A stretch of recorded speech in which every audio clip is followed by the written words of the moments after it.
Ipakita ko sa inyo kano kabilis ang pera sa forex trading. Ngayon, bilang isang forex trader, your job is to determine kung kinabukasan tataas ba o bababa ang presyo ni dollar.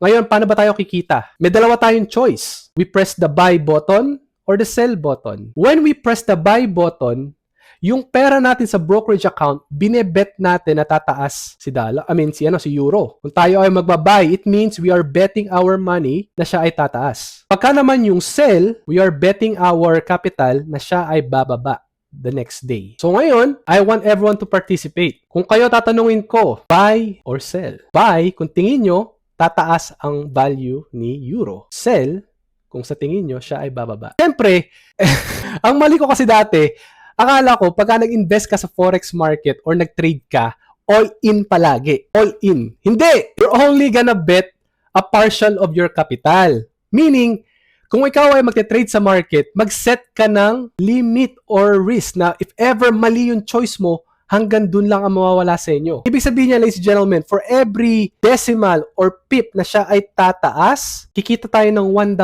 However, kung mali yung choice natin, for every pip na siya ay bumaba, mawawalan tayo ng $1.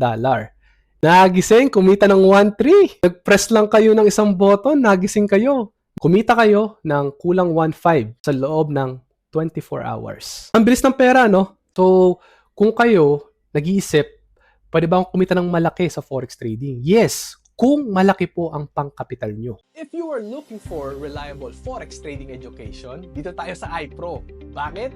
We teach quality knowledge for free! Plus, we have a supportive community who learns together, trade together, which eventually grows together. So tara, sa next forex trading orientation, click the link sa description or comment section to save your spot now. See you sa next bootcamp, Kaya Pro!